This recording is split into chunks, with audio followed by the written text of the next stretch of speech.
टेक्नोनिमी या माध्यमिक संबोधन यह भी एक महत्वपूर्ण यूसेज है किनशिप का या नातेदारी की एक महत्वपूर्ण रीति है। इस रीति को माध्यमिक संबोधन इसलिए कहा जाता है क्योंकि इसके अंतर्गत एक संबंधी दूसरे संबंधी को संबोधित करने के लिए बुलाने के लिए वह किसी एक दूसरे अपने रिश्तेदार को माध्यम बनाता है ना, क्योंकि उस संबंध को उसके नाम से पुकारना वर्जित होता है। उदाहरण के लिए भारत में प्रायः सभी ग्रामीण समुदायों में पति का नाम लेना पत्नी के लिए वर्जित होता है।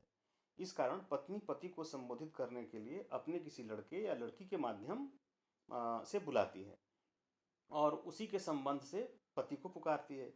जैसे यदि लड़के का नाम राजू है तो स्त्री अपने पति को राजू के पिता कहकर संबोधित करती है।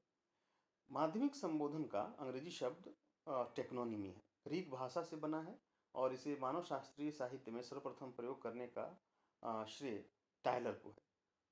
सांख्यिकीय पद्धति के आधार पर टायलर का यह निष्कर्ष है कि माध्यमिक संबोधन की रीति मातृसत्तात्मक परिवार से संबंधित है।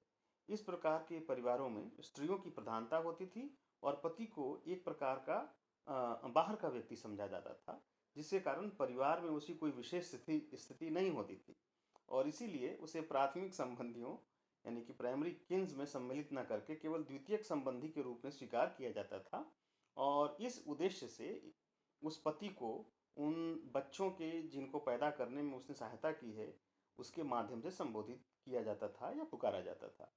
इस रीति का जब विस्तार हुआ तो माता को भी माध्यमिक संबोधन से पुकारा जाने लगा।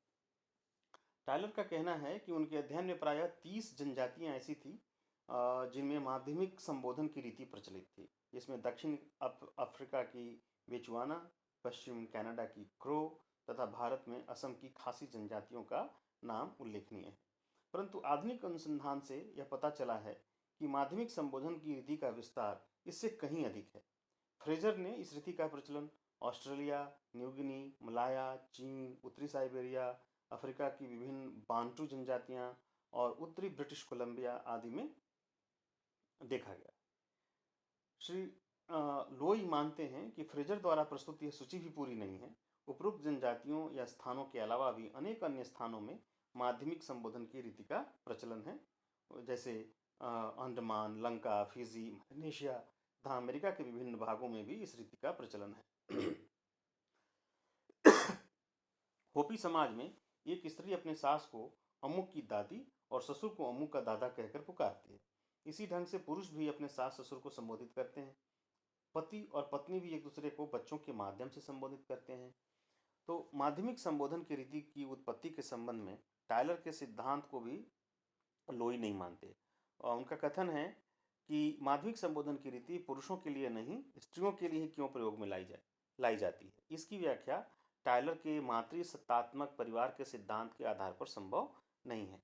ऑस्ट्रेलिया, मेलानेशिया आदि जनजातियां पितृसत्तात्मक और पितृस्थानीय होते हुए भी उनमें माध्यमिक संबोधन की रीति का प्रचलन है। वास्तव में इस रीति का प्रचलन विभिन्न समाजों में भिन्न भिन्न कारणों से हुआ। कुछ समाजों में इसके प्रचलन का कारण स्त्रियों की गिरी हुई स्थिति है, जैसे गोल्ड जनजाति में। कुछ समाजों में पुरुष की स्थिति नीची होने के कारण और कुछ समाजों में प्रत्येक प्रकार के संबंधी के लिए पृथक पृथक शब्दों या संज्ञाओं की कमी के कारण, जैसे होपी जनजाति में इस रीति का प्रचलन हुआ। तो थैंक यू। यहाँ पे हम समाप्त करते हैं जो माध्यमिक संबोधन या जो टेक्नोनिमी है किनशिप की रीति के रूप में। अब नेक्स्ट वीडियो में हम बात करेंगे एवंकुलेट या मातुले की। तब तक के लिए आपका आभार।